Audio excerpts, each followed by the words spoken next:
the Shen and Shan Show, where Shenice, my mom, and Shan the Pan interview with LGBTQ plus professionals and entrepreneurs. So let's get giddy and start the show.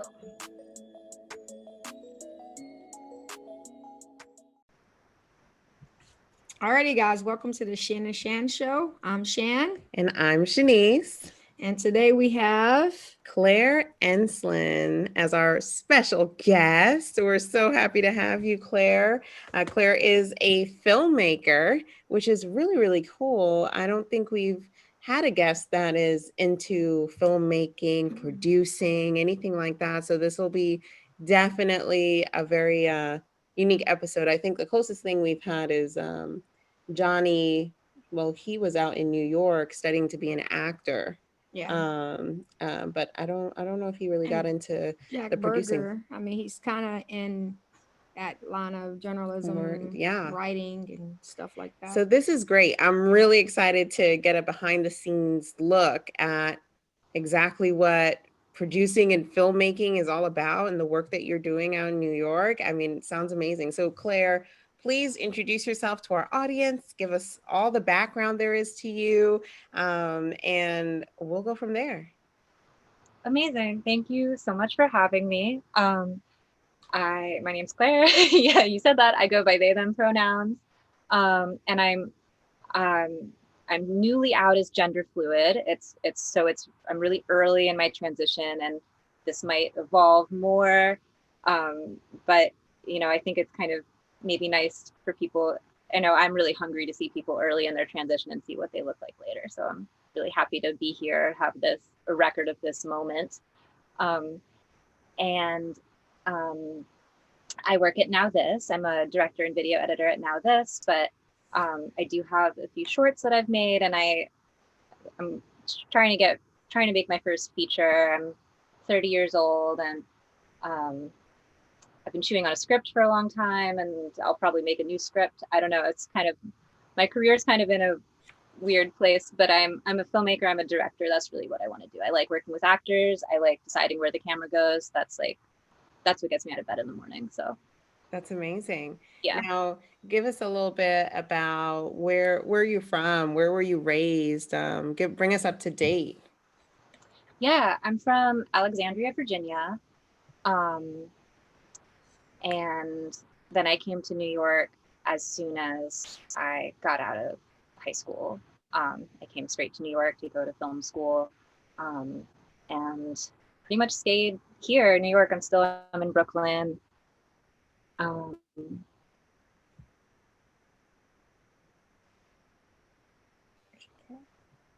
mean, I grew up in a suburb, it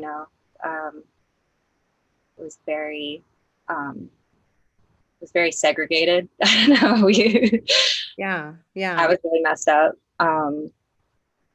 And so what drew you to New York? What attracted you to New York? Was it do you think it was kind of the opposite of where you grew up, or what exactly said to you, what spoke to you and said, you know what, Claire, you need to get out of here as soon as high school is done and jump straight to New York? Yeah, I was really happy to get out of there. I love New York. I mean, I think that there was this, I loved there's so many people here that I felt like it was easier to kind of be weird and be myself here, because in the sort of crowd, there's,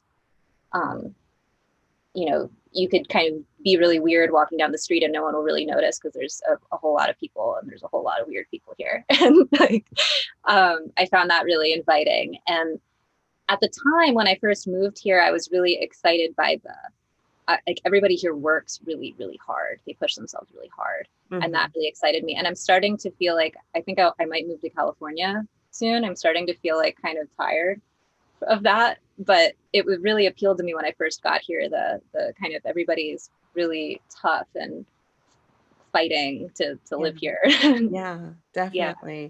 No, that sounds really good. Now you moved to New York, and it was the filmmaking that really attracted you to that, plus the uniqueness, right? You can be yourself. What made you choose this line of work or career? How did you fall in love with it? Because it sounds like this is like a deep love of yours. Yeah, it is really deep. Yeah, I mean, yeah, well, when I was 15, I was actually hospitalized for depression. And part of the sort of coaching process for recovering from that, you know, when you're a teenager, you just want to die. And they try to give you try to coach you into having a reason to live. And so they were like, so what job would you like to have? And I thought that directing music videos seemed like the coolest job in the world at the time. I was like, I love music, but I don't really have a lot of natural talent in creating music, but I thought I was good with pictures. I was good at drawing. And so that really appealed to me. And then when I got out of the hospital, I kind of started like pursuing it. You know, I had a camera before then, but it was just kind of for fun. Like I had this this camera from the American Girl doll catalog, this like little purple camera, and you could record like 2 minutes at a time on it. And I made like videos of my little brother. So it was like TikTok. Yeah. But back in the day. Yeah. Yeah, and they're gone now. Like I wish we still had them, but those videos are just like, I didn't know anything about archiving material. Then I didn't back them up on a hard drive. It was just on my home computer, which got, you know, so many viruses, and somebody wiped it at some point, didn't save the stuff. But I feel like I want to look up a picture of what that camera looked like, just so we can like envision what Claire was taking these videos on with their brother. I mean, that would be so cool, because I have no clue what you're talking about, but you know, I can think back and I think about like, you know, when I was graduating like elementary school and stuff like that, we had the little disposable cameras. You had to turn. Some of them had flash, some of them did not, you know, and now it's kind of like ancient. Like who has a disposable camera anymore, you know? I still have a disposable, I use disposable. I have some pictures from a disposable camera on my wall, but it's weird. It's definitely like, I think a lot of people still use it. However, I mean, we're in the day and age where everybody just has a phone. Like, you know, if we were at an event, most people would not have a disposable camera, which I think it's pretty cool to still do the little film, and I'm sure there are certain advantages to it, but people love convenience, and they love to be able to see what the picture looks like before it actually comes out, you know, that instant gratification. No, and it's devastating when you take a picture with a disposable camera and you're like, I got a picture of that thing, and then it comes out and your finger was over the lens or something. Like yes, or it's like super blurry, or it's blurry, or it's too dark or something. Yes, 100%. So advantages and disadvantages, but that's pretty cool that you can recall the starting of your career is with that little magazine camera that was the little 2-minute videos. I mean, I think that's really, really cool. And this is something you've always wanted to do, or was there any other type of, you know, careers you probably wanted to go after? Well, when I was a little girl, a little person. I don't know how I should talk about myself in the past. Maybe I should just say I was a little person. But when I was a little person, I was always drawing and painting, and so everyone they were like, you want to be an artist? You should be an artist. And I was like, yeah, I'll be an artist. But I think I already, even as like a fifth grader, you know, I was starting to think like, I don't know if artists make any money. I think that artists are just like starving all the time. Yeah. Like I didn't really take it seriously. Yeah. So filmmaking seemed like, I don't know, like I thought that maybe there was money to be made that way. Yeah. No, and I would love to know some more about, you know, you were talking about being hospitalized for depression and how this career has kind of stemmed out from that. I would just dive in a little bit deeper on that and let us know kind of what happened and what filmmaking has evolved into from there. Like you you were in the hospital, you started to take these videos with your brother. What else happened? Yeah. Yeah. So, well, it's funny because I know we're going to go into my coming out story later. And Yeah. I mean, at 15, I was just in this kind of really unhealthy friendship with this girl that I was just totally in love with. Yeah. And then I became suicidal by the end of that. And then my parents were kind of like, hey, are you thinking about killing yourself? You know, I kind of just stopped doing like school and just kind of wasn't really doing much. I was taking lots of like sick days. My parents were taking me to a shrink, but I wasn't really like getting any better. And they were like, are you thinking about killing yourself? And I was like, yeah, that's pretty much all I think about. And so they took me to a hospital and I was hospitalized. And I was sort of in and out of hospitals for like this whole summer. And I mean, so it really became like, it kind of became like a survival thing, like that having a purpose was like a reason to keep living. Yeah. Having something to do, something to aim for. Right. And I think that since then, I mean, I feel really solid in wanting to stay alive now. Yes. In a way that, you know, because I kind of hit this really rock bottom when I was young. And yeah, and it's, I mean, I think part of that maybe, I think some people don't really decide what they want to do until they're a little older, but for whatever reason that was, and then I think when I started going to film school, like every step of the way I felt validated. It was sort of like, I'm good at this and I love this and it feels right. It feels really good. And it feels like a good way for me to process things.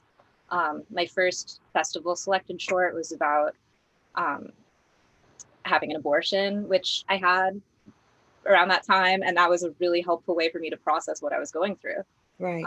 And I expect that whatever my first feature is, it's probably going to be about gender in some way.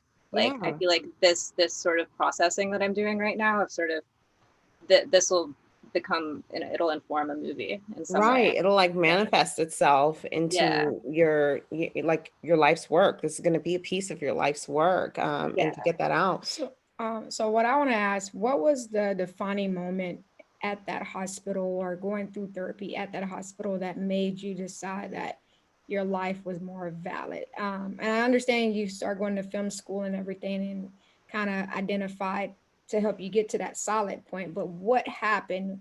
Was it the counselor? Was it, or the therapist, or was it just having that time to kind Did of you have just an collect? epiphany? Yeah. You know, like, did it just come to you one day? It was weird. I mean, it kind of like, it didn't feel like at the time in the hospital, it really felt like I was just sort of answering the questions and filling out the assignments. They were like, pick a career. And I was like, you know, filmmaker, like, but it felt like I was saying rock star or something. And at the time, I didn't even really believe it yet. I was sort of like, yeah, or I could kill myself next weekend. Like, Yeah. it was sort of like, yeah, if I stick around, you know, that would be a cool thing. I guess. Like, yeah. And it wasn't, I think, until I got out that I really started. I was like, oh, okay, well, if you know, I better start working on that if that's the thing. You know, that's what I told everybody I was going to do.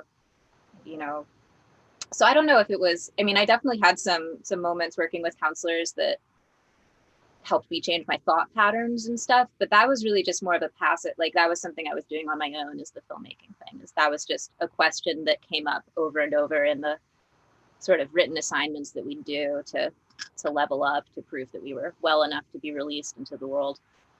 Yeah. So what I think happened, I think you actually found your purpose and you didn't realize it. And so when I feel like a lot of people, sometimes they subconsciously find their purpose, and then it kind of makes you not think about anything else as far as like not being here. So I think that's what happened. I mean, I could be wrong, but from what I'm listening to, that seems like what happened. You actually found your purpose subconsciously, which kept pushing you to you know, find that love that you had in film. Definitely. Yeah, you nailed it. I totally, I think of it as my purpose. Yeah. Yeah. Now, you are a filmmaker. You are working for Now This, can you explain to us and explain to our audience, what does that actually mean? Like, what is your role when you're in the position of a filmmaker? What do you do? What's your responsibility? How does that tie in? So if people out there are thinking they might want to do it, but really don't have any details on exactly what that looks like, can you tell us about what that looks like? Yeah, and it's really like the path is really different. And when you study, like I've studied many, many different directors at this point, and everybody has a different story. Everybody works in something different. There's not like a clear path to directing. You have to kind of do something else for a while before you end up directing. So is it kind of like you have to learn the different pieces of the business first, and then you come together as a director? Is that? Yeah, that's very much how I think about it. But it's also just the idea, I mean, at least the way that I was taught, the way I was trained, like by, I guess, the people who were mentoring me was that you can't just get out of school and expect someone to hire you as a director. Right. You need to kind of be in the industry for a while. So it's kind of like it's not going to be typical unless you start your own business to get out of school and be the CEO of a Fortune 500 company. That's probably not going to happen. You're going to work through the ranks and learn the craft before you can get up to that level. Is that right? Yeah, exactly. But there, like, some directors start as actors and some start as writers, and I'm kind of starting as an editor. Okay. But that wasn't always the plan. For a while I tried art department, which I loved. I loved set design. I loved props. God, I love props. I miss props. I love like preparing something and then watching an actor like interact with it. Yeah. But I found that working in post-production was just a more comfortable career. Like I feel like where I am at now, I'm not working on a movie, I'm working on web content, and which is not exactly where I want to be. So that's a little hard, but it's more comfortable than working on movies. My experience working on movies in New York is that you get paid like barely enough to survive. You work 12 plus hours plus a commute. You have to be at Union Square to get in a van at 4 a.m. to get to location. It's very, very hard work. And so making web content is like a little bit. It helps you get a work-life balance, basically. Yeah. I love the work-life balance. Yeah, that's huge. Yeah. I mean, and people are going to have to decide between that sometimes where your love or passion actually lies. It doesn't necessarily either. Sometimes it doesn't pay the bills, or sometimes it's just too much strain on you as an individual, so that you miss that work-life balance. So sometimes you might have to give up something so that you can, tune into yourself sometimes. But you still have that passion. I'm sure you have some type of plan or vision to still implement that long term, right? And that's something you might be involved with as a director. Is that right? Yeah. So when I started working at Now This, I started as a freelancer. I was a freelance editor for a really long time. And being a freelancer, like I can totally talk more about being a freelancer too. It's a very different kind of business model than being a staff worker. And for a while I was like, I will never be a staff employee. And then I went through like some sickness, and I needed surgery and stuff. And coming out of that, a staff job was kind of appealing. And I just really liked the people at Now This, and I really liked I like the sort of content that they make.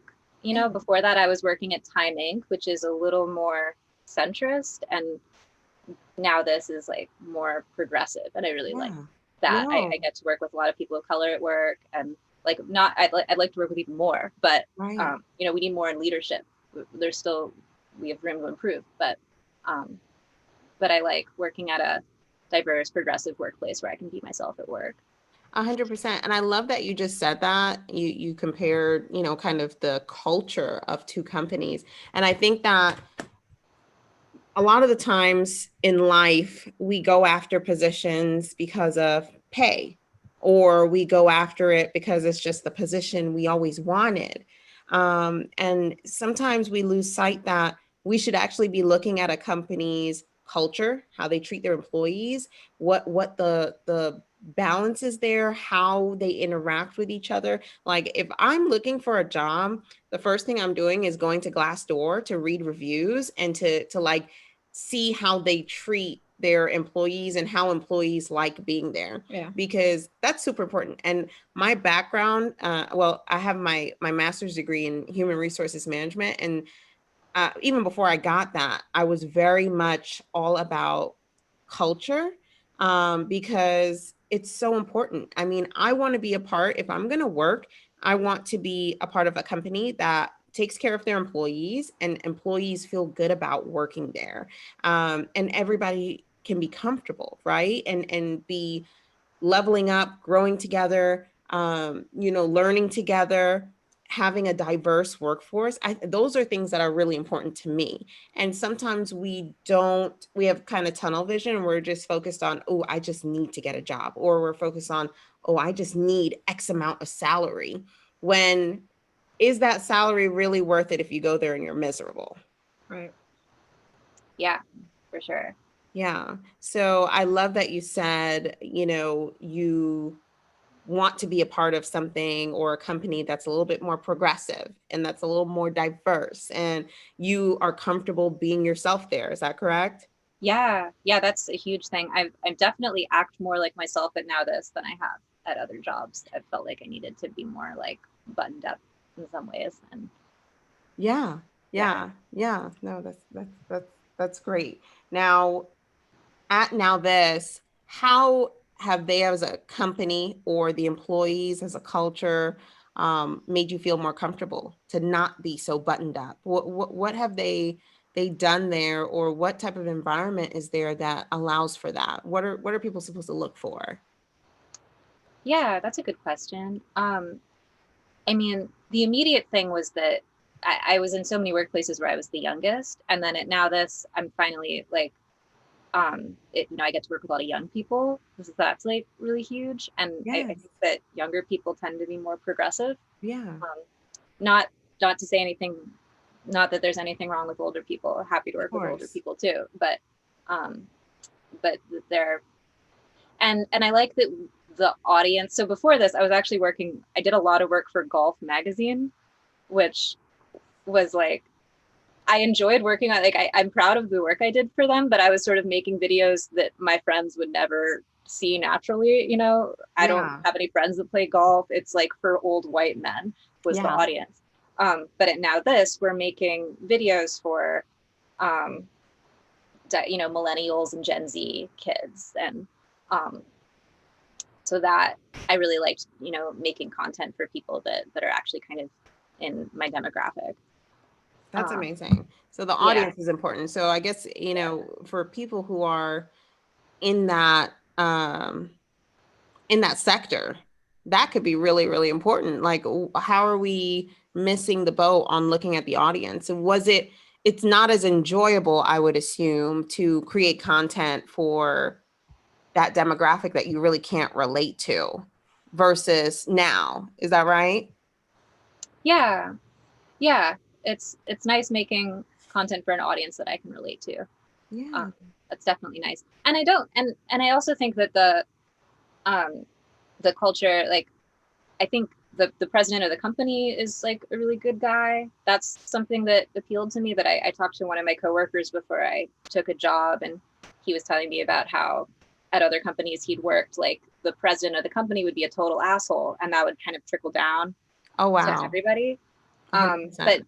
like I have a lot of respect for Ethan and Tina. They're kind of the head of Now This, and I, they have these like all fam meetings. And I mean, things aren't perfect at Now This. People have their complaints that are really valid. Um, but um, but I mean, I like Ethan and Tina, and I feel like they have a really kind nature that kind of trickles down. And that's amazing, because that does happen.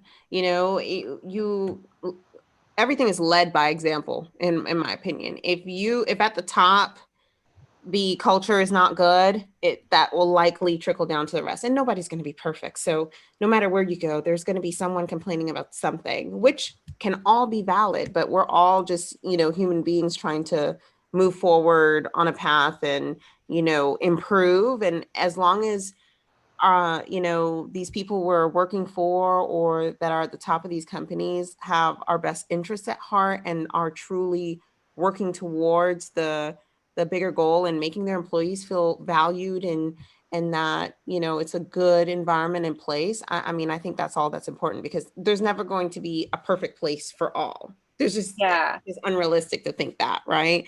Yeah.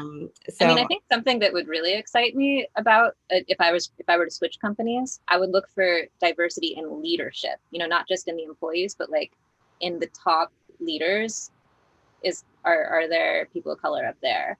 right. And if there were, I feel like that would be really exciting. And that's really interesting that you bring that up because we're in a very difficult space right now where, we saw maybe a week or two ago, the CEO of Wells Fargo is saying that there isn't enough diverse talent out there, which is crazy. I think that's the craziest statement ever. And people are making excuses of why their leadership is not diverse. I think it's just flat out an excuse because you can spend the time to find them instead of just doing your same old. Obviously, your methods are attracting the same type of people. So if you can change that a little bit, if you wanted to put the time into, changing that, you can attract a diverse pool. However, your tactics are probably only attracting what you are, what it currently is. And so, yeah, I think that people are or some of these executives are making excuses, quite frankly, of why their talent pool is not diverse. And it's just an excuse. That's it. I don't know how you feel about it, but that's how I feel. Yeah. It's totally, it's gross that they're making excuses. They should just fix it. Right. So Yeah. at now this, you are an editor, video editor. Yeah, that's And my also job. you've directed some of the videos, correct? Yeah. When I first got there, I directed a show, and then since then I've had some, and that was probably the heaviest directing experience that I got. I had some time to prepare, and I heard there was a dolly, and I was like, can we borrow the dolly? The company has a or rather it was like a slider, but we did these like dolly shots with the slider, and I realized that we weren't going to have enough time to make the whole, every episode of every show fancy. But I decided that the first 30 seconds of each show, I would try to get like at least one interesting shot in there. And I thought it worked out really well. We also got a production designer who I worked with a little bit. The graphics team also worked with her, and she did a really excellent job building a set. And I loved working with the talent, and we would do things where we would like throw props at them and they would catch the prop, and we'd decide what they would do with it and stuff. And that was all really, really fun, and just felt like I was sitting there in the studio. I was like, this is my purpose. This is the thing I'm good at. Yeah. Thank God I'm finally here. But technically my job editor was video editor all along. And since then, I feel like they've been slowly chipping away at my directing opportunities, which is frustrating. They're like, we just really need you to just edit this thing. Right. And right. I feel like they're not getting as much value out of me as they could. I feel like I could give them a lot of value if they give me like just a week or two to direct some stuff. But if they don't give me a chance, it's not, I can't really do it. I need somebody to be like, this is Claire's job title, Claire's director. Right. And then I can just do it. That's really all I need. But if nobody says this is Claire's job title and this is what it entails, then I can't direct. So I haven't directed in a while, just been editing. So directing is a direct, it's has a direct relationship with who you work for, or is directing something that you can do outside of Now This? Like if you were, I can totally do it outside of Now This. Yeah. And that's probably the strategy. that's at this point, that's probably the strategy. Web content doesn't always have a director. It's kind of like this frontier web content. It's like television and film have these very kind of regimented positions now. And television and film both have directors. The director has more kind of power and influence on a movie than they do on a TV show, but there's a position for it. Whereas on web content, there's often not a director at all. The producer just directs it. Okay. So I'm trying to sort of figure out if they can make space for this role or not. And I'm not sure if they will. Right. No, Yeah. definitely. But I think that that's great that you can have the flexibility where if you're not, you can still have your job, right? And you can still edit the videos and whatever opportunities come up at Now This, you can take advantage of those for your filmmaking and directing. But you can also go outside of that and do something that's completely your own. You Yeah. know, I love that there is that much flexibility in the sector that you're in, where you can own it. Now, it might be difficult, I would assume, to make it, right, without the backing sometimes. But I mean, you can tell me if I'm wrong. I really don't know too much about that industry, but I love that flexibility side of it, you know, that you can own it. Yeah, well, I can go and make a short or a music video out of the thing is that it's expensive, you know, in order to really like at the level that I'd like to be working, I'd like to have people that I work with. I could do everything, but it's not, you know, I'd rather have a director of photography who can help with the lighting and the camera stuff and have a sound guy and have actors and be able to pay all of them, which can, you know, which I could afford to do maybe like for a weekend or something. Right. But I don't know, after I made my shorts, I was like, it's time to make a feature. And I don't really want to make a short until I have like a feature planned to attach to it later. So I've been kind of stuck a little bit, but there's some music videos that I might make. We'll see. And what's the difference between a short and a feature? The length. Yeah. So a feature is usually it has to be like at least 70 minutes. It kind of depends. Some festivals have different cutoff times, but there's this middle length. If you have something that's like 55 minutes long, it's kind of like considered like film festival suicide. It's very hard to program. Right. So my shorts are like 7 to 10 minutes, and you know, I might make a feature that's like 75 minutes or longer. Wow. You know, longer's fine, but like you want it to be like a feature, and I can't make those out of my pocket. Like, I mean, some people do, but I think that I would need to raise money around a script, or I might be able to make a documentary out of my pocket. That's sort of something I've been really playing with. I might start documenting some stuff and editing it myself. That I could do out of my pocket. Yeah, no, that's great. A lot of flexibility there. What were you gonna ask? Oh no, I was gonna say, as a video editor, what does your day-to-day look like? That's kind of my curiosity. Yeah.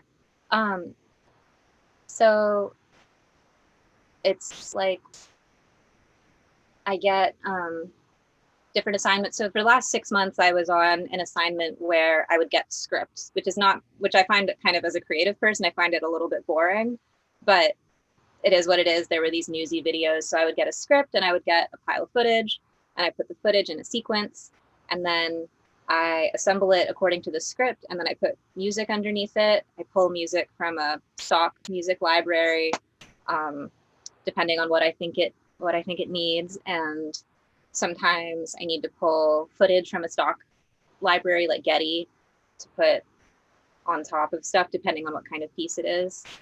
And then I put graphics on it, and the graphics come from the graphics team. I don't make my own graphics, and it's kind of, I don't think I'm really allowed to. I have to get the graphics team permission for anything with the look. But they make these awesome libraries that we can use. And then I export and I deliver different formats. We might make an HD, a squared, a vertical. I make a thumbnail, that kind of stuff. Okay. That's awesome. Now, I guess we can transition a little bit. Now, at work, at Now This, would you say that you're out? Are you your full and true self, non-binary Claire, they, them? How is that looking at work?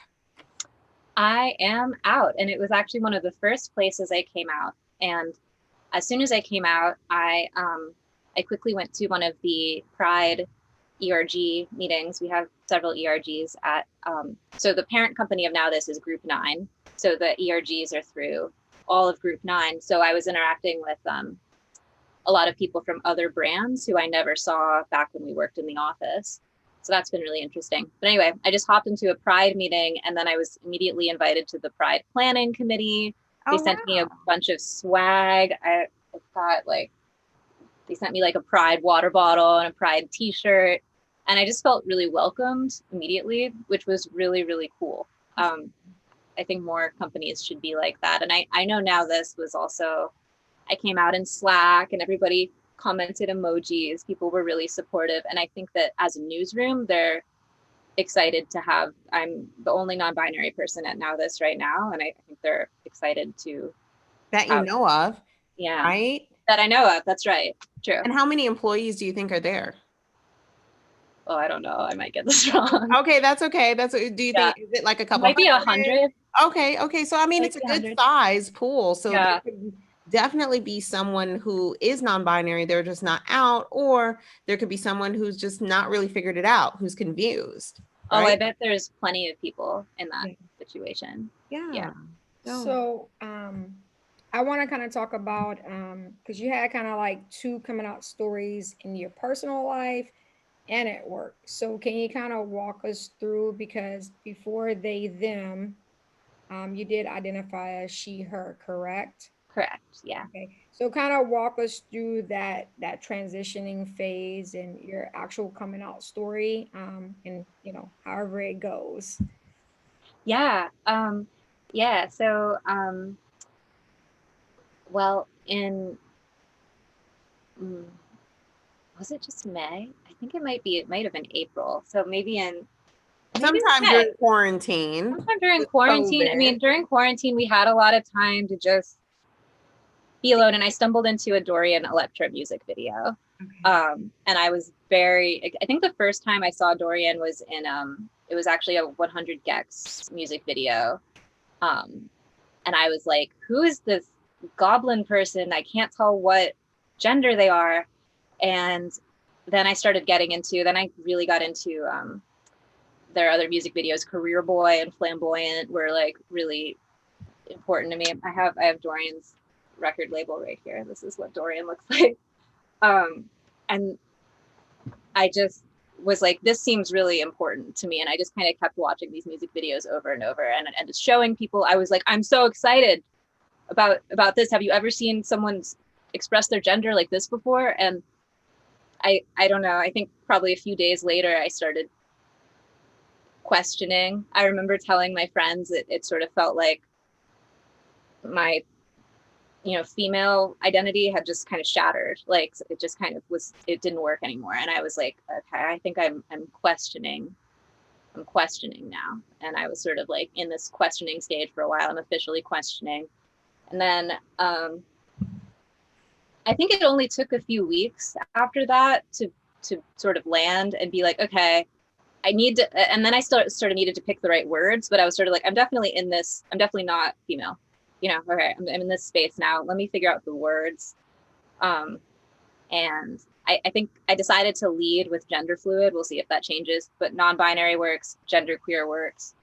But if I'm just introducing myself, I'll say I'm gender fluid, because I really identify with bodies of water. I really like the fluid part. Yeah. But anyway, I started coming out to people one by one. I don't have social media actually. So I started calling my friends. I would text them and be like, hey, I've got some personal news. Do you have time to talk? And then I just sort of started coming out to people one by one.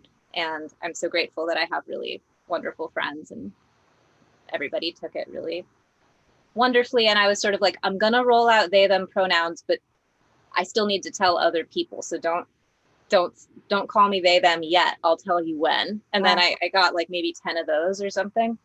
And then I started to feel very impatient. And I was like, I just need I just need everybody to know. So Yeah. then I came out at work, which was like a big bulk coming out. So I was like, all right, now I've got another 100 people covered. And I came out to my parents right before work. That was because I felt like once I came out at work, then it would spread beyond me. So I wanted to make sure I was out to my parents, and they took it really, really well, better than I expected. I was prepared for it to not go well, and it went really well. Oh, that's awesome. This show is supported by Empower Financial, where we help you protect, grow, and build wealth through life insurance and retirement planning. At a minimum, everyone, protect your family with at least 10 times your income in permanent life insurance. Have a safety net in case you become ill, or you can use the cash value in retirement as tax-free income. So reach out to us from our website at www.empowerfinanciallife.com or click the link in the show notes. That's amazing. But this is not, during quarantine here this year, was not the first time you've come out. You have had a previous coming out, but this one during quarantine probably felt more like solidified, like you. Like I'm alive. Like you finally found what you've been on this life's journey for, of finding yourself, it seems like. But tell us more about the first time as well. We'd love to know what happened that first time around and what you were feeling then, because I'm sure that people come out over and over and over again, and sometimes it's different, and that's okay. Yeah. So 15 years earlier, when I was 15, they actually both coming outs were Saturn transits, for any astrology nerds out there. I think one of them was a Saturn square and the other one was a Saturn return. Or maybe it was the opposition, I guess. Yeah. Anyway. Yeah, I came out when I was 15 as I was in love with a girl. And at the time, I was like, I'll never love anyone again. This is the only person I'll ever love. So therefore, I'm gay. And I told my parents I'm gay and I'll be gay forever. And it was kind of like I was sad about it because to me, I was, she didn't love me back. And it was like, it wasn't like a triumphant thing. It was like, I was like, this is my life and I hate it, but this is what it is. And my parents they were like, of course we still love you, but like your life's going to be so much harder. And I was like, yeah, I know. And I kind of, if I could go and talk to my younger self, I wish I could tell them that being gay doesn't, or being bi doesn't mean your life has to be that much harder. Like, right. Yeah.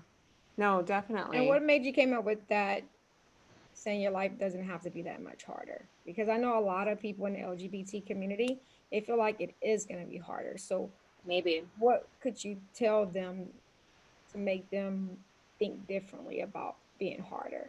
It's a really good point. Well, let me just say something to that. I think that's a really great question, but I think and it's not a but, and it's a really good question. And what I can see about Claire is the first thing that they did when they got out of high school was find their support system and environment, which was New York for you, or which is still New York for you. And you have been finding on that journey where you want to work, where you want to spend your time. And so it doesn't have to be harder if you pursue those things. Now, if you stay in the same place where mentality is locked, there's not much openness, it's the same people saying the same negative things, or the same people not fully understanding or supporting you, then I think it can be hard. But if you go out and you find that energy that mixes with you, I think that it doesn't have to be harder. It just can depend. I think you own that as an individual to find that purpose and that energy and that place for you. And sometimes it takes people longer than others. You found it, Claire, right out of high school. A lot of people aren't going to find it that soon, or but you have to start searching, and that's from my opinion. And Claire, you tell us what you think.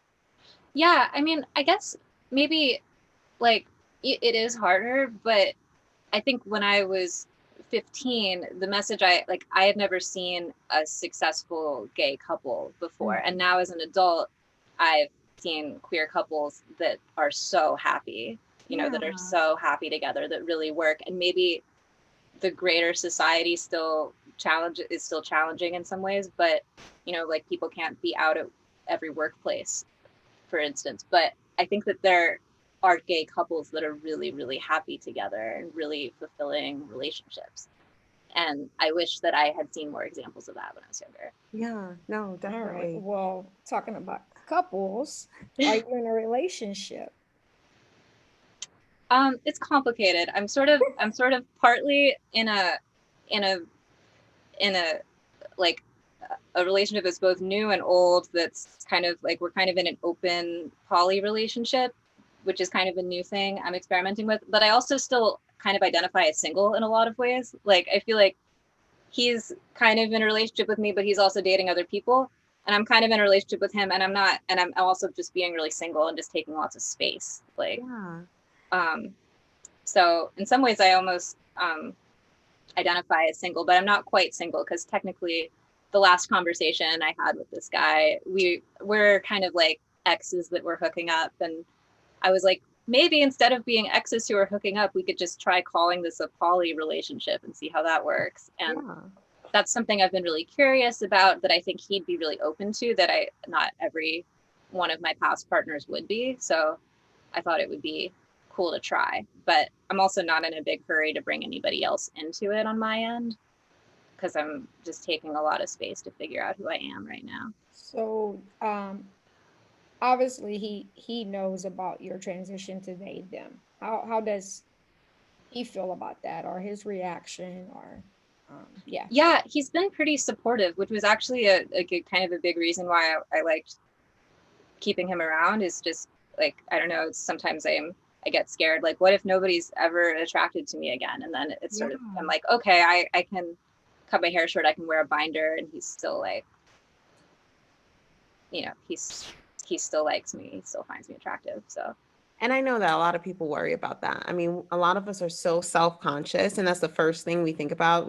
Sometimes we think about, instead of thinking about ourselves first, we think about, oh, wait, but what if no one accepts this? But you're coming into your own, and it seems like your transition is piece by piece, like just a little at a time, or you're adding on layers. Maybe I should say, maybe it's not a little at a time. Maybe it's just different layers going on, and you're finding that comfortability for you and for those supportive, loving people in your life. And so, but what I would love to ask is, you called your second coming out this time around quarantine a transition. So would you identify as trans? And please explain to us exactly what that transition is for you. Is it your body, mind, spirit? Like what does that mean to you, transitioning? I love this question. Yeah, I do identify as trans, and not all non-binary people do. And when I first started, I kind of felt like, I don't know, like I wasn't, like I didn't quite deserve that label or something, like because I wasn't medically transitioning. That's something I'm considering, but it's not necessarily going to happen. But as I've kind of settled into this identity, I've really felt like it is a transition, and that's like the best way to describe what I'm going through. Is I'm transitioning from female to non-binary, and and I want to give the non-binary gender like this I want to give this the same kind of level of respect that we give to transitioning from a binary gender to another binary gender. I mean, it's not the same thing. It's very different. We have very different situations, and I know that some binary trans people really don't want to be lumped in with us people who are in the between zone. But I know other binary trans people who are really supportive. So it's just, everybody's different. But yeah, it's a transition, and it's a transition in the way that I think about myself. and it might come with some, like, I've been thinking a lot about changing my voice. I've been thinking about changing my name. I already wore a lot of men's clothes, but I didn't get the binder until I started transitioning. And and it's also sort of a transition in the way that other people treat me, even if it's just pronouns. It's different, and it really feels like a big change, like a bigger change than I thought it would be until I got here. And it feels like a really good change. It feels really right, but it's also very daunting that if I stay here, which seems like the truest expression of myself, I'm going to have to explain my gender to everybody I meet in the future. That's very daunting sometimes. Yeah. And is there anything that you've done to help with that? You know, you go by they them pronouns, which is relatively new in my world. Okay, so relatively new meaning it probably wasn't until maybe this year or last year where I started to come across that. So how do you get across to people, hey, my pronouns are they them? And you know, what do your friends do? What do you do? What support do you have around that? Yeah, I mean, thankfully, I'm in so many progressive spaces that most people have at least heard of it, even if they haven't met anybody who goes by they, them. And a lot of people are like, oh, yeah, I worked with one. Like, oh, I've met one. I've got one. I went to college with one. Like, everybody has, like, I know one or two. That means it's becoming more prevalent in this day and age, which is great. Okay, that's great. Yeah. And they was, I believe it was added to the dictionary as a singular pronoun in 2019. So that might be, I think there was a huge surge of recognition with that. I don't know if I would have tried out they, them if I didn't have the validation of knowing it was in the dictionary as grammatically correct. And a lot of people have tried other pronouns, and I have so much respect for all the other pronouns too, but they, them seems to be catching on, and I like that it's a word we already know. We just have to make it fit a little bit. But I just tell people, I'm just like, hey, by the way, my pronouns are they, them. And sometimes people are like, what does that mean? And I'll be like, well, instead of saying, you know, we're going to go to her house, you can say we're going to go to their house. Or you know, I tailor the example for whoever I'm talking to. But I think it goes, because I think about if someone's knocking on the door and you have no idea who it is, and usually if you're talking to somebody else, you'll be like, yeah, they're at the door. You have no clue who it is. So that's, to me, it makes sense. And like, there's someone at the door. Yeah, there's somewhere. Tell them at the door, I'm not home. Right. Or yeah, definitely. So it's already used. We just didn't realize it, that we do use it as a singular pronoun, you know, in certain instances. Right. But I really like that example too, that someone had explained it to us like that. I was like, oh, that's really, that's true. We have been using it. We just we've never applied it to someone consciously. They're standing in front of us and we can, you know, we can put a label on them if we choose to. However, if their label for themselves is they, them, then we can practice to make sure we're honoring that and respecting that. So that's awesome. So when you meet people, or you're in an event, or whatever the case may be, do you start off with that, or you're doing the by the way at the end of the conversation to just kind of I haven't been to an event. I haven't been to an event since we've been in pandemic.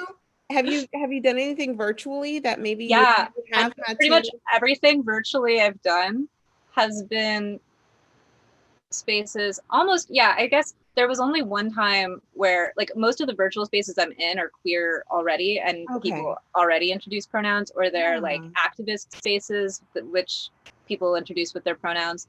I think there was one time I was in a support group for people with mood disorders, and in that time I just, like, everyone around said their name, and I was just like, I go by they, them pronouns, please call me by they, them pronouns. And if you hear somebody else mess up, I would totally appreciate feel free to correct other people on my behalf. That would be awesome. This is why, you know, and I just kind of, and then everyone was really, really respectful about it. So. Oh, that's awesome. I love that you said that. Like, feel free to correct people for me, because I think that that's a lot on one person, that individual person, to have to, it must feel invalidating if you are the only person that has to kind of, you know, stick up for what you're asking for, the respect you're asking for, the, you know, and the space that we're in, you know, that must be really daunting. So if you can ask for others' support, which I know a lot of people, it's really hard for people sometimes to ask. But I would love for someone to say, hey, please help me correct these people on, because we're just in a space where a lot of people just don't understand or don't remember, or we're just used to what we're used to. And so to get to a new normal, we have to be able to mold and shift a little bit, and getting that support is so important. So I love that you're able to, basically, this was a group of strangers. Yep. Yeah. I love that. I think that's great. And I feel like the virtual world can help, because if you're on Zoom, you see in the corner here, you can actually put your pronouns. Yeah. So that can help out as well.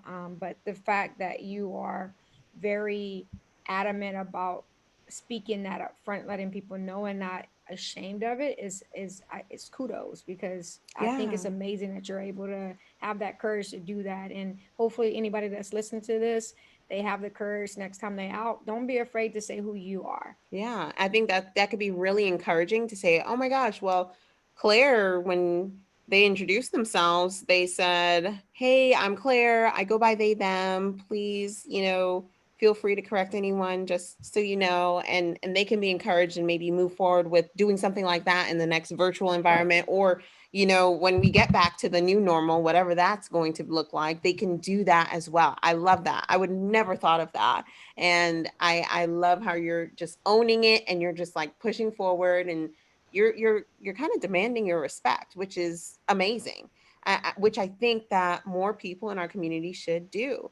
It's just like when you're talking about the label of bisexual, and I think that label doesn't get a lot of respect, period, you know. I mean, And even just trans people don't trans get a lot of respect respect. as well. So I just say, even with just society as a whole, and even in our community, like, we have to, like, we want society to accept us, we have to accept each other within our community. And so I know my mind has opened up to a lot of things. It's only because of ignorance at first, right? I wasn't educated about different things. And as I started researching and figuring out and trying to actually find who I am and feeling comfortable with who I am, I started seeing other people that do different things than me. And so I'm just like, okay, cool. I can't judge them if I don't want anybody to judge me. And I think that's how everybody should have that type of mindset whenever they're dealing with anybody. Agree. Agree. Yeah, I love that. Yeah. And to respect, I just want to say, you know, we are in these multiple movements right now. There are Black Lives Matter, Black Trans Lives Matter, There's rights for the LGBT community, just women's right. rights. I mean, there are so many different Indigenous movements, rights. just people of color in general, just equality across the board. And um, I think everybody's demanding their respect, and rightfully so. So you, as a trans individual, as a gender fluid individual, I love that you're out there demanding your respect and educating people along the way, because a lot of us don't realize it, but when we don't push forward and say some of those things that we think, oh, maybe it's not going to come off right, or people are not going to be open to it, well, we kind of need to make people open to it, because we're never going to get anywhere if we don't create a new normal. We're never going to get anywhere if we don't educate each other that there is something different out there, and I'm not the only one. But even if you were the only one, like, that's okay. I mean, like, you have to. I mean, just look at blacks and back in slavery. If we would have, our ancestors just would have accepted that, we wouldn't be where we're at now. And so it took those brave individuals to actually stand up and fight. And same thing that goes for whether you're a woman, whether you're black, whether you're queer or not. Like, we all have to make sure we feel comfortable in our skin, but we also have to do it in a respectful way. And so I think as long as we stand respectful, and just demand our respect, then I And think, educate each yeah, other, it's going to take right? some years, but I think we're progressing. And Yeah. that's the biggest thing that we should take from this as well. And you setting that lead and example is going to be helpful to so many people, because I am not able to directly relate. I have no idea. I wouldn't have the slightest clue of what it feels like to not be in the right body. I would not. I would. I know that I'm a female. I wouldn't want to be anything else. So, but who cares about what I feel? There's tons of people out there who are going through exactly what you're going through right now. There's so many people, and even if it's not exactly the same, there's so many people who have gotten to sit home during this time and just reflect and realize that, wait, this is not me, or this is not the life I wanted, or this is just not the space I want to be in. And to be able to process that and come out on the other side and say, you know what, I need to be in the right environment, I need to be with the right people, I need to be supported, and I need to be respected. I think that's so powerful and so important. So All yeah. Yeah, right. I had a pretty cool experience recently coming out to one of my yoga teachers, and they've been, and I always thought of this person as a she. I'm spoiling it because I have to use pronouns to tell the story. But Holly was a yoga teacher that I had, and I took their class a bunch of times. And then I was like, I need to start coming out to the yoga teachers so that they don't say ladies and stuff, because that kind of bugs me. So not that Holly ever did that, but I just came up to Holly and I was like, hey, I just want to let you know I'm gender fluid and I go by they, them pronouns. And Holly was like, oh my God, me too. And I was like, I had no idea, like, since when? And Holly was like, since January. And I was like, whoa. And we had just been doing, I had taken their yoga class a bunch of times. I think both of us probably just assumed the other one went by she, her, and we never talked about it until we finally talked about it. And it was like, oh, cool. And then Wow. immediately we were like brainstorming ways to, have pronouns come up at the beginning of class or something, ways. I wish I had known that before, but they thanked me so much. They were like, this made my night. I'm so excited about this. Oh, This that's has been something I've been amazing.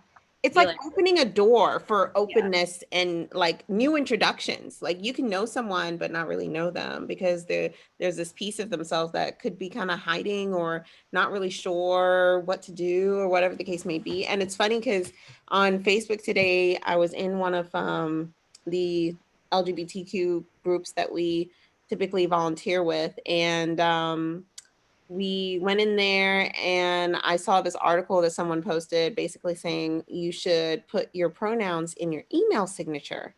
And I read the article, I was like, oh my gosh, that's genius. I've seen them put in, like, when you're on Zoom or Google Meet, when you put the name like Shan was saying, and you put, she, her, hers, or whatever the case may be, they, them, theirs. And I was and putting in the email signatures is just the next step. It's so simple, but it can help to normalize that. And it can start so many conversations, because can you imagine if we sent out an email and we have that little piece down there and they're just like, someone receives that email and says, oh my gosh, they are cognizant that people use other pronouns, and it can kind of just catch on, where somebody might reach out and say, oh my gosh, Shan, thank you for putting your pronouns in there. I just want you to know I go by they, them, theirs, or she, her, hers, or whatever the case may be. So I think that we're starting those conversations, we're starting that work that needs to be done so that we can make sure that people feel good. It's not all about us all the time. We want to be respectful and make sure that the people around us feel good. So why wouldn't we want the best for the people that we love and spend time with? So I love that. All righty. So we're going to wrap up. Do you have any other questions or anything else you would like to talk about?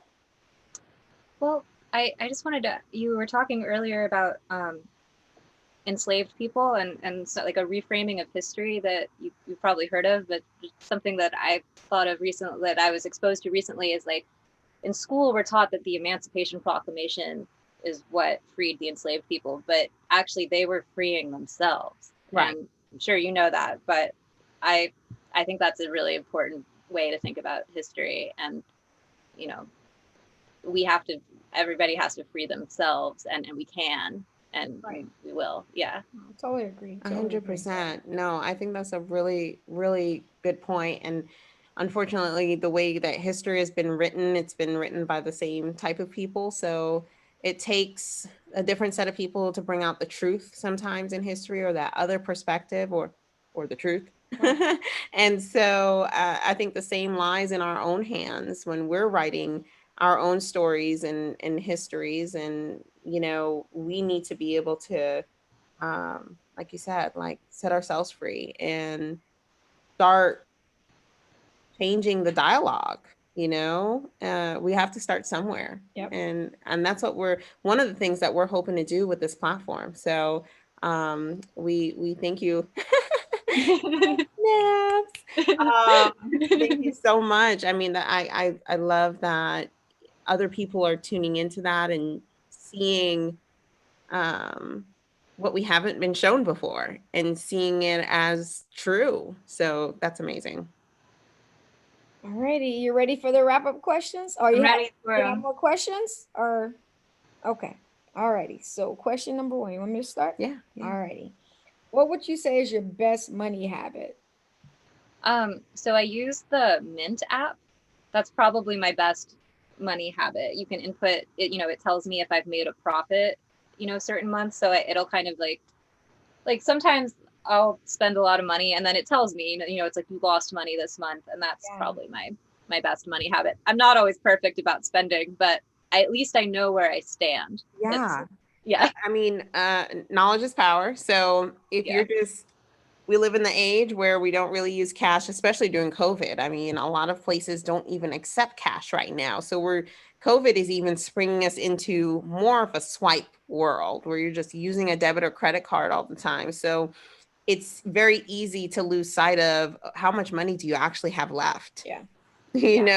So I think using tools like Mint are really important, because somebody needs to, or something needs to keep you accountable. If you're not doing it yourself, you need help. Get an Excel sheet, get Mint, get something that can help you understand where you stand financially. So I love that. Okay, Claire, where do you find your motivation? Oh yeah, this question's interesting.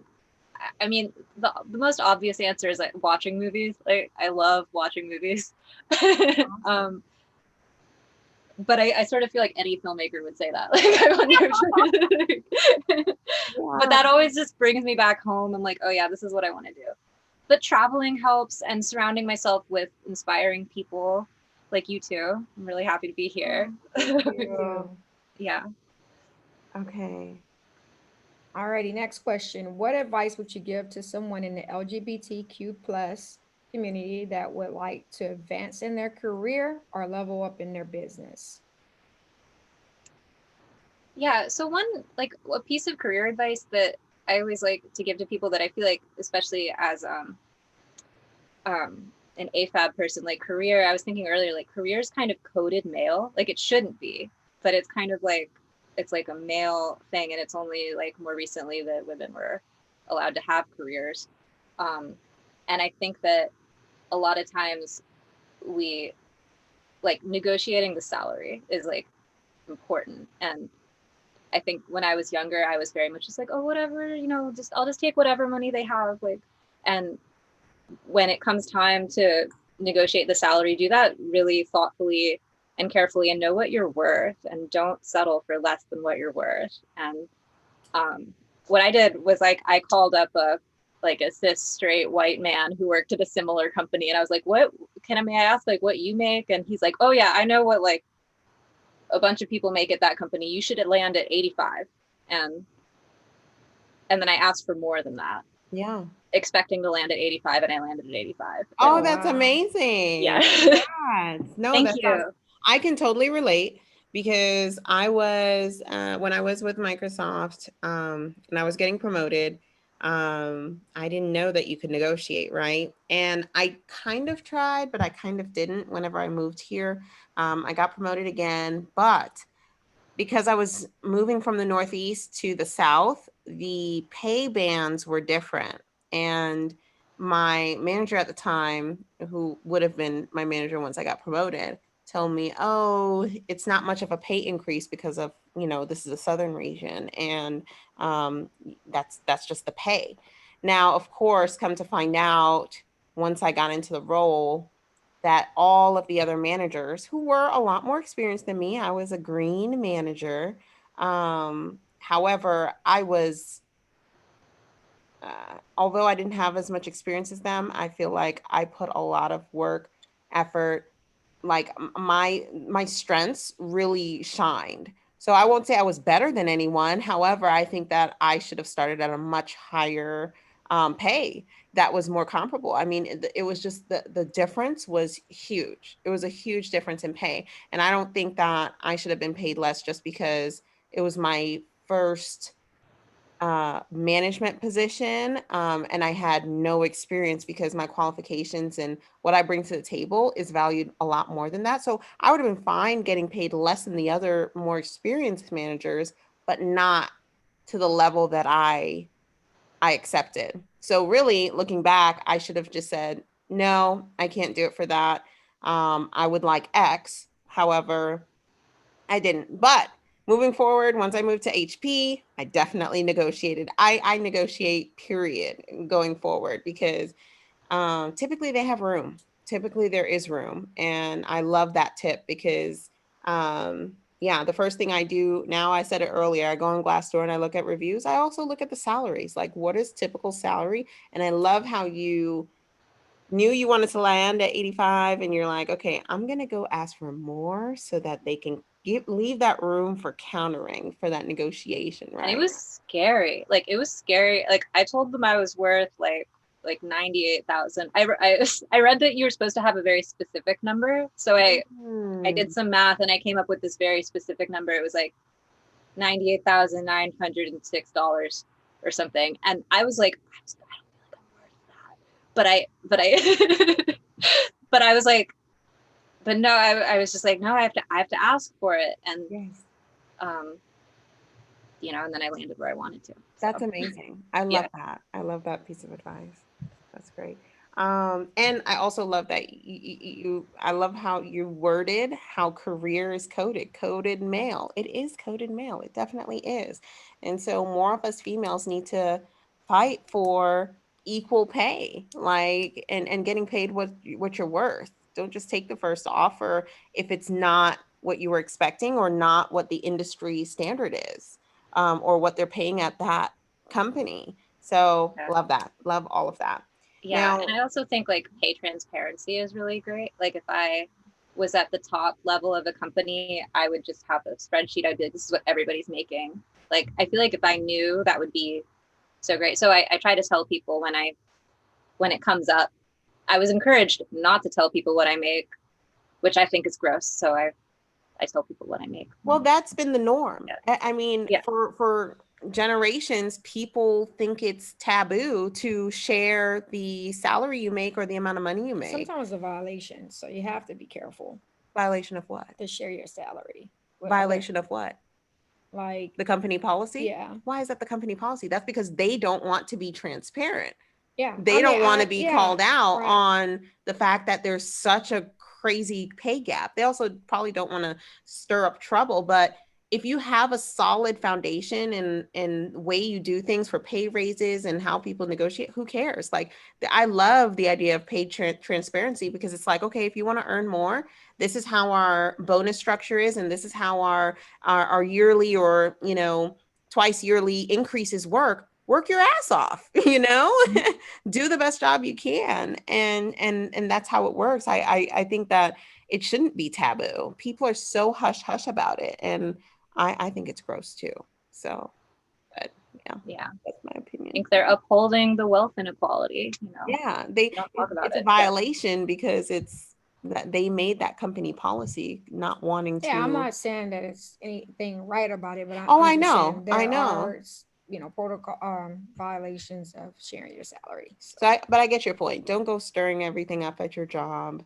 Yeah, and then maybe that might be dangerous. But but yeah. I do love the idea of moving towards that. I mean, that's what again, another one of those movements is about, shattering the glass ceiling. Without the pay transparency, we can't do that. That's why platforms like Glassdoor exist, so people can actually like see what others are getting paid, because we have no idea what our worth is without knowing that, hey, this white male walked in and got $120,000 for this position, and then I walk in and I get 70. We have no idea. And unfortunately, we just live in a world where those biases exist, and we don't know how to change or to how to avoid that or how to change that without having some of that, right? So, okay. Do you have a favorite book or podcast? I've been telling everybody to read The Fire Next Time by James Baldwin. I just read it for the first time in June, probably, but it made such an impact on me, and I feel like it's so relevant to this moment. The Fire Next Time. Yeah, The Fire Next Time. It's really skinny. I read it in like a day, like one like feverish day. It's really beautiful writing, and it's kind of like it's kind of autobiographical, but then James Baldwin kind of lays out like what we need to do as a people to change and be better, and in these kind of terms that are not like very precise, but they're it's not like he lays out a specific plan, but he's just kind of like, this is how our attitude needs to change. We need to arrive where reality is, and accept the burden, and like I think it's an amazing book. I actually have a whole stack of books here. Oh, that's awesome. So you're a reader. I mean, I guess we should probably expect that, seeing as you're in the film world. Right. But yeah, no. What's your second favorite then? Well, the other ones are all for different reasons. I can go through quickly, but literally, like, I've been buying everyone a copy of The Fire Next Time. Saturn's about to move back into Aquarius. This is so relevant. Like, anyone who's interested in reading it, I will personally buy you a copy. Aww. Literally, I'll give you my email address. Let me know. I'll buy anyone who's watching this who wants a copy of The Fire Next Time. I'll buy you a copy. Oh, that's awesome. I love that. Right. Oh, that's awesome. This is a really good. Any filmmakers out there? This is just a really good, very straightforward book about making movies by Sidney Lumet. Some of it's a little bit outdated, because he was shooting and editing on film, but it's just kind of like one chapter for each part, each area of filmmaking, and it's just a really good guide. This is a horror manga by Junji Ito, with these really scary illustrations. Like, wow. Yeah. Yeah, really scary stuff. But it's about this town that becomes obsessed with spirals. Like, everybody in this town becomes obsessed with the shape of a spiral, and I love it. I love everything by Junji Ito. And then I've got The First Bad Man by Miranda July. It's like the most bonkers piece of fiction I've ever read. That's kind of like a personal take. Like, this is my taste, but I think that it's just a really, really bizarre book. Yeah. I also just an LGBTQ book that's amazing, but I don't have a hard copy of, but that I listened to the audiobook, is The Argonauts I think it's by Maggie Nelson. This is a really, I cried. It's a really beautiful, poetic book. Amazing. Those are my books. I don't really listen to podcasts, unfortunately. Well, we're gonna be your first favorite podcast. You guys are my favorite podcast. For sure. Yeah. All right, last question. What do you like to do in your spare time? Tarot readings, astrology charts, all that stuff. I've got like a pretty major like psychic hobby. That's kind of my spare time. That's amazing. I've never gotten one of those done before. Can Really? you do it virtually? Yeah. Okay. We need to schedule some time. So I mean, we could do it. We could do a quickie maybe when we stop recording. yeah, definitely. Yeah. No, that would be fun. That's awesome. Astrology charts. Yeah. So Alyssa, I don't think we even said this, but we met Claire through my friend Alyssa, who was on the podcast with Danny a few episodes ago. And Alyssa is actually the one that got me into birth charts and co-star was she the one that got you into the one I deleted off my phone? Pattern. I'm not sure if she was. The pattern is so rude. It freaked me out. I had a dream about it, a nightmare, and I deleted it off my phone. I feel like I was worshiping the devil, so I was like, delete. That was her dream. Yeah. But I use the pattern and co-star still. I think the pattern is very accurate. I think it's a lot more accurate than co-star. Really? Yeah. But I think that the pattern kind of like focuses on negative stuff in a way that I don't love. Like, I feel like the pattern kept telling me, they were like, you're going to struggle with relationships. You'll find love later in life. And I'm like, okay. And then like, it tells me that like once a week. And I was like, I don't need this. Like, yeah, I've struggled. Motivate me. Like, yeah. That's so funny. Yeah. Okay. All righty. Well, tell our audience, Claire, how to get in touch with you. How can they reach out to you if they want to send any support or, have any conversations they want to have with you or questions? How can they get in touch with you? Yeah. So I'll give out my email address. Okay. Yeah, and I would love to receive emails from anybody from your audience. That would be amazing. I just don't. You can find me on Facebook, but it's not a good place to reach me because I don't really watch them very often. Okay. Let me. I'll write it down and hold it up to the screen. Okay, sure. Yeah, the spelling of my name right. Hang on. And we'll put it in the show notes as well for anyone who's listening. We'll have it in the show notes so you can always copy and paste that or write it down so you can reach out to Claire. And was there any particular reason why you're not on social media? Just curious. It's kind of a web of reasons. I quit around the last election. and it made me feel so much better to not be there. I feel like I'm a lot more free to be myself when I am not being watched by my family or strangers, and I'm not worried about the likes. I'm not worried about my stream of consciousness thoughts getting understood or getting liked. I just am sort of living on my own terms. It's been really healthy for me. Yeah. I do think someday I'll probably relaunch myself on social media, or I might not. Yeah, no, definitely.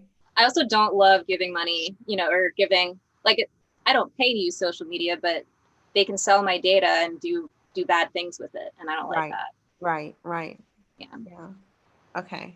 That's my email address. Claire. Oh my God, that handwriting is like perfect. I know. claire.ensslin@gmail.com. Perfect. I love it. So shoot me an email. That's I'm happy to talk to anybody. I take new friends, or anyone wants to learn about stuff. Anyone wants to mentor me, I'll mentor people, whatever, any of that. I love that. Okay, that's great. Well, all right. We just want to thank you for being on our podcast show. And we want you to know that we love you, and we're very, very thankful for you to, come on here and tell your story to the world.